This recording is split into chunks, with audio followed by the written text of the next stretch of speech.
خطبہ نمبر 12۔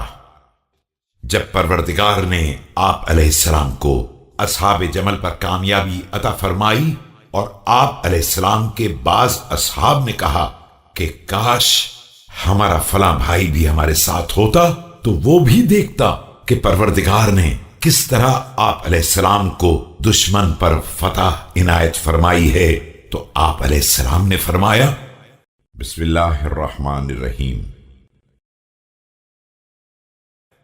کیا تیرے بھائی کی محبت بھی ہمارے ساتھ ہے؟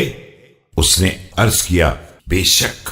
فرمایا تو وہ ہمارے ساتھ تھا، اور ہمارے اس لشکر میں وہ تمام لوگ ہمارے ساتھ تھے جو ابھی مردوں کے صلب اور عورتوں کے رحم میں ہیں، اور ان قریب زمانہ انہیں منظر عام پر لے آئے گا اور ان کے ذریعے ایمان کو تقویت حاصل ہوگی۔